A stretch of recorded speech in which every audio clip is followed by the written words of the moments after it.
라디오 좀 끄라고요. 밤마다 잠을 못 자겠어요. 민호는 멈추지 않았습니다. 조용하던 아파트에 어느 날부터인가 복도 끝에서 낮은 소리가 새어나왔죠. 그 소리는 1층에서만 들렸지만 이상하게도 모두의 마음을 불편하게 했습니다. 누가 왜 그 시간마다 라디오를 켜는 걸까요? 그날 밤 건물주 할머니가 경비실 앞에 멈춰 섰습니다. 오늘도 제 작은 아파트에 찾아와 주신 모든 분들 감사합니다. 여러분이 항상 건강하시고 행복하시길 바랍니다. 오늘의 이야기 시작합니다. 저녁 6시가 조금 넘은 시각이었습니다. 건물주 할머니는 평소처럼 동네 한 바퀴를 돌고 아파트로 돌아왔어요. 현관문을 열고 들어서자 복도에는 저녁 준비하는 집집마다 된장찌개 냄새가 은은하게 퍼져 있었죠. 어느 집에서는 텔레비전 뉴스 소리가 새어나왔고 또 어느 집에서는 아이들이 뛰어다니는 소리가 들렸습니다. 할머니는 천천히 복도를 걸었습니다. 구두굽이 바닥에 닿을 때마다 또각또각 소리가 났어요. 엘리베이터를 지나 관리실 앞에 이르렀을 때 할머니의 발걸음이 멈췄습니다. 게시판에 하얀 종이 한 장이 붙어 있었거든요. 경비실 라디오 소리가 시끄럽습니다. 굵은 매직펜으로 또박또박 쓴 글씨였습니다. 할머니는 눈을 가늘게 뜨고 더 가까이 다가갔어요. 그 종이 아래에는 작은 쪽지들이 덧붙어 있었습니다. 누런 포스트잇, 찢어진 공책 조각, 심지어 영수증 뒷면까지 동원되어 있었죠. 밤 10시 넘으면 조용히 해주세요. 라디오 소리 때문에 잠을 못 자겠어요. 제발 볼륨 좀 낮춰주시면 안 될까요? 할머니는 고개를 갸우뚱했습니다. 경비원 아저씨는 늘 조용한 분이었거든요. 주민들과 말을 섞는 일도 드물고 항상 경비실 안에서 묵묵히 자리를 지키는 사람이었습니다. 그런데 라디오 소리로 민원이 이렇게 많다니 뭔가 이상했어요. 바람이 복도로 스며들었습니다. 게시판의 종이들이 파르르 떨렸어요. 그 소리가 유난히 크게 들렸습니다. 마치 누군가의 한숨 소리처럼요. 경비실 쪽을 돌아보니 작은 창문 너머로 희미한 불빛이 보였습니다. 경비원 아저씨가 안에 있는 것 같았어요. 할머니는 잠시 망설이다가 경비실 문 앞에 섰습니다. 귀를 기울여 보니 아주 작게 라디오 소리가 들렸어요. 옛날 트로트 같기도 하고 팝송 같기도 한 애매한 멜로디였죠. 볼륨은 정말 작았습니다. 문 밖에서도 겨우 들릴 정도였으니까요. 이상한 일이었습니다. 이 정도 소리가 왜 문제가 되는 걸까요? 할머니는 다시 게시판으로 돌아왔습니다. 종이들이 여전히 바람에 흔들리고 있었어요. 그 중에서도 가장 최근에 붙인 듯한 쪽지가 눈에 띄었습니다. 오늘 날짜가 적혀 있었거든요. 오늘도 또 라디오 소리. 정말 참을 수가 없네요. 할머니는 한참 동안 그 자리에 서 있었습니다. 시간이 흘러 복도는 금세 조용해졌어요. 바람에 흔들리는 종이 소리만이 그 자리를 채웠습니다. 할머니는 조용히 숨을 고르며 생각했습니다.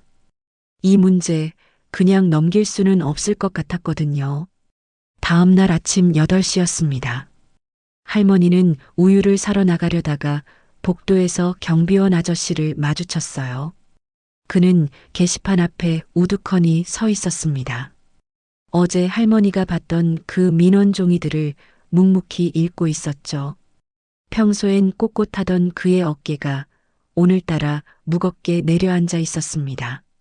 할머니는 일부러 발소리를 내지 않고 조용히 지켜보았어요. 경비원이 천천히 손을 들어 종이 한 장을 만졌습니다. 거칠고 주름진 손가락이 글씨 위를 지나갔어요. 그 손이 미세하게 떨리는 게 보였습니다. 그는 한참을 그렇게 서 있다가 깊은 한숨을 내쉬었어요. 죄송합니다. 아무도 없는 복도에서 그가 작게 중얼거렸습니다.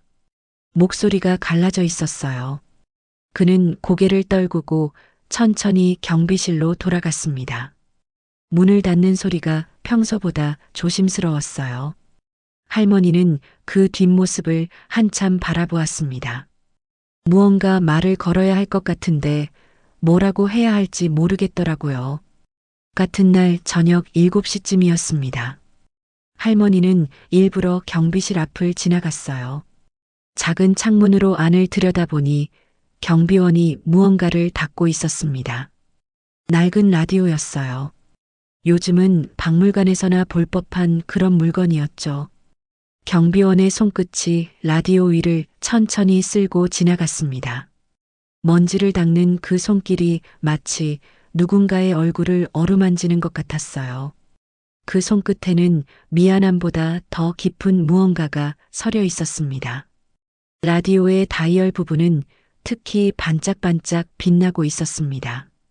매일 닦아서인지 금속 부분에는 지문 하나 없었어요.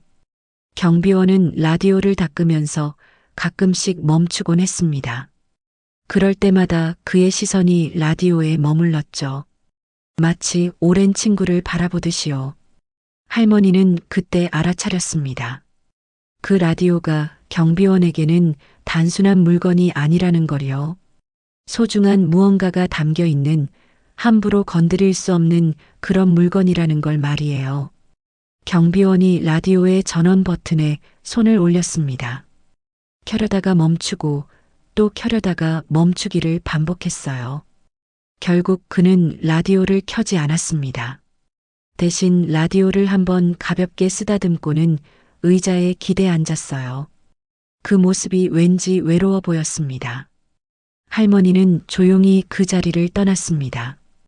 복도 끝에서 한번 뒤돌아보니 경비실의 작은 불빛만이 어둠 속에서 흔들리고 있었습니다. 그때 할머니는 알 수 없는 서늘한 예감을 느꼈습니다. 그 라디오가 아직 끝나지 않은 이야기를 품고 있는 것처럼 느껴졌거든요. 며칠이 지난 밤 11시였습니다. 할머니는 늦은 산책을 마치고 아파트로 돌아오고 있었어요. 복도는 깊은 밤의 정적에 잠겨 있었죠. 각 집의 현관문 너머로는 어둠만이 가득했고 형광등 불빛만이 복도를 희미하게 비추고 있었습니다. 경비실 앞을 지나가려는데 작은 소리가 들렸습니다. 라디오였어요. 낡은 스피커에서 흐른 건 조용한 사랑 노래였습니다. 멜로디가 복도를 따라 천천히 번져갔죠. 할머니는 발걸음을 멈췄습니다. 볼륨은 여전히 작았지만 밤의 정적 속에서는 더 또렷하게 들렸거든요. 노래가 끝나가고 있었습니다. 마지막 멜로디가 사라지자 라디오에서 지직거리는 잡음이 들렸어요. 카세트 테이프를 갈아 끼우는 소리 같기도 했습니다. 할머니는 경비실 창문 가까이 다가갔어요. 그때였습니다. 라디오가 갑자기 멎었어요. 할머니는 복도 끝을 바라보았습니다. 불빛 하나 없는 어둠 속에서 작은 숨소리가 들리는 듯 했죠. 경비실 안에서 누군가 움직이는 기척이 느껴졌습니다. 할머니는 숨을 죽였어요. 다시 라디오에서 소리가 흘러나왔습니다. 이번엔 노래가 아니었어요. 낮고 부드러운 여성의 목소리였습니다. 하지만 이상했어요. 그 목소리는 분명 한국말인데 무슨 말인지 알아들을 수가 없었거든요. 잡음에 묻혀 단어는 알아들을 수 없었지만 목소리의 톤만큼은 따뜻하고 다정했습니다. 그리고 왠지 모르게 쓸쓸했어요. 마치 아주 먼 곳에서 아주 오래전에 녹음된 것 같았죠. 경비실 안에서는 경비원이 라디오 앞에 앉아 있었어요. 불빛이 희미해서 얼굴은 잘 보이지 않았지만 그의 어깨가 미세하게 떨리고 있는 게 보였습니다. 라디오를 향해 고개를 숙인 채 마치 무언가를 간절히 듣고 있는 사람처럼 앉아 있었죠. 여성의 목소리가 점점 느려졌습니다. 테이프가 늘어지는 소리와 함께 목소리가 일그러지더니 결국 멈췄어요. 지직, 지직 하는 잡음만 남았습니다. 그 소리가 마치 누군가의 흐느낌처럼 들렸어요. 경비원이 천천히 손을 뻗어 라디오를 껐습니다. 그리고 한참을 그대로 앉아 있었어요. 할머니는 가슴이 먹먹해졌습니다. 도대체 그 목소리는 누구의 것일까요? 왜 경비원은 매일 밤 그 알아들을 수 없는 목소리를 듣는 걸까요? 할머니는 조용히 걸음을 옮기려다가 다시 멈춰 섰어요. 경비실 문이 열리고 있었거든요. 경비원이 복도로 나왔습니다. 할머니와 눈이 마주쳤어요. 둘 다 아무 말도 하지 않았습니다. 그 침묵이 오래 이어졌어요. 경비원의 눈가가 붉게 젖어 있는 게 희미한 불빛에도 보였습니다. 할머니는 그제야 용기를 냈어요. 그 라디오가 특별한 거예요? 경비원은 할머니의 질문에 한참을 아무 말도 하지 않았습니다. 복도의 형광등이 깜빡였어요. 그 짧은 순간 두 사람의 그림자가 벽에 길게 드리워졌다가 사라졌습니다. 들어오실래요? 경비원이 작게 물었습니다. 목소리가 떨리고 있었어요. 할머니는 고개를 끄덕이고 경비실로 들어갔습니다. 좁은 공간에는 오래된 책상과 의자, 그리고 그 낡은 라디오가 놓여 있었죠. 경비원은 라디오를 한참 바라보다가 천천히 입을 열었습니다. 20년 전이었어요. 아내가 먼저 갔습니다. 그의 손이 라디오 위를 쓸었어요. 거칠고 주름진 손가락이 매끄러운 표면을 지나갔습니다. 병원에 입원해 있을 때였어요. 아내가 제게 테이프 하나를 남겼더라고요. 혼자 남을 제가 걱정됐나 봅니다. 외로울 때 들으라며 자기 목소리를 녹음해뒀어요. 할머니는 아무 말도 하지 않았습니다. 그저 조용히 듣고 있었죠. 20년 동안 한 번도 켜지 못했어요. 들을 용기가 없었거든요. 그런데 지난달 밤이 너무 조용해서 견딜 수가 없었습니다. 그날 처음으로 이 라디오를 켰어요. 집에서는 들을 수가 없었다고 그는 말했습니다. 아내와 함께 살던 곳에서 그 목소리를 들으면 숨이 막힐 것 같았다고요. 경비실은 일하는 곳이니까 그나마 견딜 수 있었다고 했죠. 경비원의 눈가가 붉어졌습니다. 20년 만에 들은 아내 목소리였어요. 그 뒤로 들리던 노래까지 다 그대로였죠. 그대 내게 행복을 주는 사람. 그 곡이 흐르면 마치 그때로 돌아간 것 같습니다. 그가 라디오의 다이얼을 살짝 돌렸어요. 지직거리는 소리가 났습니다. 그날 이후로 매일 밤 듣게 됐어요. 한 달 사이에 중독처럼 되어버렸죠. 그는 낡은 테이프를 내려다보았습니다.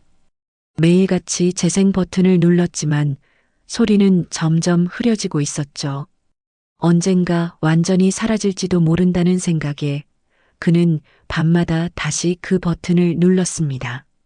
그 후로 민원이 들어왔어요. 저도 이해합니다. 경비원의 목소리가 갈라졌습니다. 밤에는 조용해야 하니까요. 그래서 소리를 줄이고 창문도 닫았습니다. 그런데 아무리 줄여도 끌 수는 없었습니다. 그는 잠시 라디오를 바라보았어요. 이 소리를 끄면 또다시 아내를 잃는 것 같아서요. 할머니는 경비원의 어깨에 손을 얹었습니다. 따뜻한 손이었어요.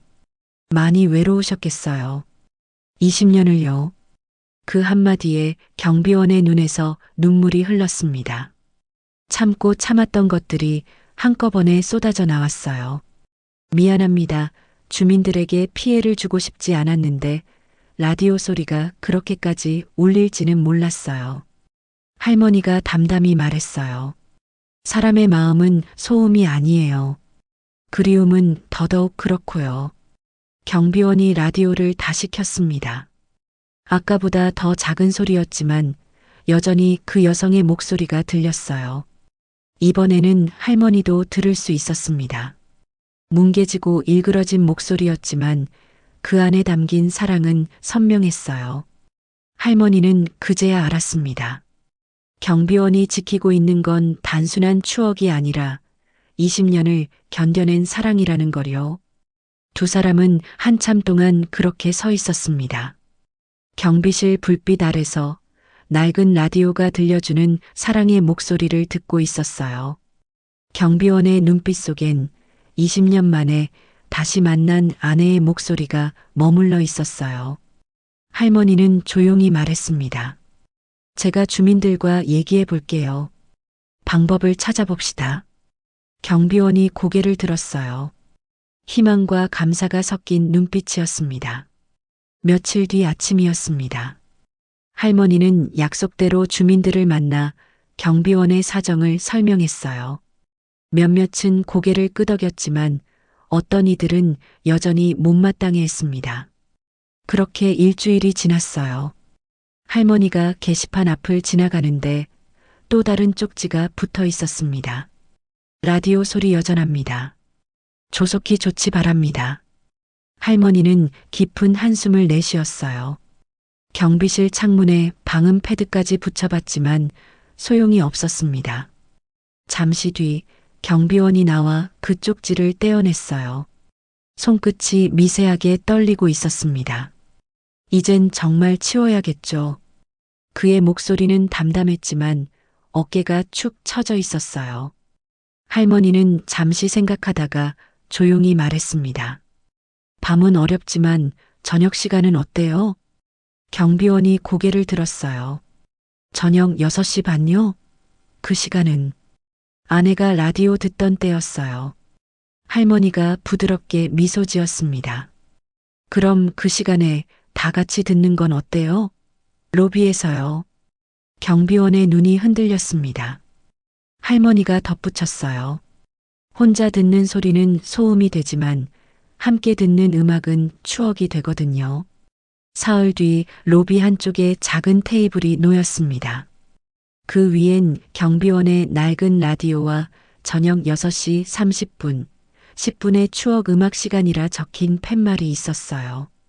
첫 곡은 그대 내게 행복을 주는 사람이었습니다. 퇴근길 주민들이 발걸음을 멈췄죠. 이 시간에 이런 걸 왜 틀어요? 한 남자가 투덜거렸습니다. 로비가 시장도 아니고 조용해야죠. 그때 옆에 있던 여성이 고개를 돌렸어요. 뭐 어때요? 10분 남짓인데요. 이 노래 우리 어머니가 좋아하시던 곡이에요. 순간 공기가 조금 달라졌습니다. 낡은 스피커에서 흐르는 소리는 선명하지 않았지만 묘한 향수를 불러일으켰어요. 노래가 끝나자 누군가 조용히 박수를 쳤습니다.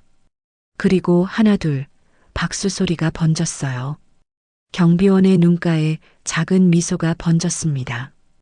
그날부터 매일 같은 시간 로비에는 음악이 흘렀습니다. 주민들이 신청곡을 내기 시작했어요. 돌아가신 남편이 부르던 노래 부탁해요. 첫사랑이 좋아하던 트로트도 가능할까요? 로비는 어느새 작은 추억의 공간이 되었습니다. 퇴근 후 잠시 멈춰서서 각자의 기억을 나누는 시간이었죠.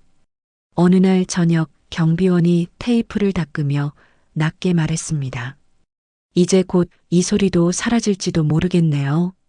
테이프가 오래돼서 아내 목소리가 점점 희미해지고 있어요. 할머니는 조용히 고개를 끄덕였어요. 괜찮아요. 중요한 건 소리가 아니라 그 소리가 남긴 마음이니까요. 경비원이 처음으로 편안하게 웃었습니다. 그날따라 라디오 불빛이 유난히 따뜻하게 깜빡였어요. 한 달 뒤 저녁 6시였습니다. 할머니는 장을 보고 돌아오다 경비실 앞을 지났어요. 창문 너머로 희미한 불빛이 깜빡이고 있었습니다. 경비원이 라디오를 닫고 있었어요. 그는 천천히 재생 버튼을 눌렀습니다. 지직거리는 소리가 평소보다 더 심했어요. 테이프가 거의 끝나가고 있다는 신호였죠. 잠시 후 아주 짧게 또렷한 목소리가 흘러나왔습니다. 여보, 오늘도 고생 많았죠. 이제 푹 쉬어요. 그리고는 완전히 멈췄습니다. 더 이상 아무 소리도 들리지 않았어요. 경비원이 버튼을 다시 눌러봤지만 라디오는 조용히 침묵했습니다. 할머니는 경비실 문을 조용히 두드렸어요. 고개를 든 경비원의 눈은 젖어 있었지만 표정은 이상할 만큼 평온했습니다. 끝났네요. 그가 낮게 말했습니다. 할머니는 천천히 고개를 끄덕였어요. 이제 보내드릴 시간이 된 거예요.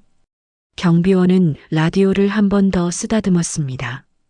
그래도 한 달 동안 주민들과 함께 들을 수 있어서 좋았습니다. 아내도 기뻐했을 거예요. 두 사람은 로비로 나갔습니다. 저녁 6시 반이 가까워지자 주민들이 하나둘 모여들었어요. 오늘은 평소보다 사람이 많았습니다. 경비원이 라디오를 테이블에 올려놓고 말했습니다. 오늘이 마지막입니다. 그동안 감사했습니다. 잠시 정적이 흘렀습니다. 그때 한 아주머니가 조용히 입을 열었어요. 경비원님 덕분에 오랜만에 옛날 노래 들었네요. 고맙습니다. 다른 주민도 고개를 끄덕였습니다. 한 할아버지가 앞으로 나섰습니다. 내일부터 제가 옛날 음반 몇 장 가져올게요. 같이 들으면 좋잖아요. 주민들이 하나둘 고개를 끄덕였어요. 경비원의 얼굴에 미소가 번졌습니다. 그날 이후로 추억의 음악 시간은 계속되었습니다. 테이프는 끝났지만 이제는 주민들이 각자 좋아하는 음반을 가져왔어요. 저녁 시간에 로비는 작은 음악 감상실이 되었죠. 할머니는 발걸음을 멈추고 로비를 둘러봤습니다. 라디오는 꺼졌지만 그 자리엔 여전히 따뜻한 빛이 가득했어요. 할머니가 조용히 중얼거렸습니다. 사람의 마음은 꺼야 하는 소리가 아니라 들어줘야 하는 소리예요. 경비실 창문으로 희미한 불빛이 새어나왔습니다. 라디오의 작은 불이 마지막으로 한번 깜빡이고는 꺼졌어요. 하지만 로비엔 여전히 사람들의 온기가 남아 있었습니다. 오늘의 이야기가 마음에 닿았나요? 경비원에게 전하고 싶은 마음이 있다면 댓글로 남겨주세요. 어디에서 듣고 계신지도 알려주시면 반갑게 인사드릴게요. 건물주 할머니였습니다.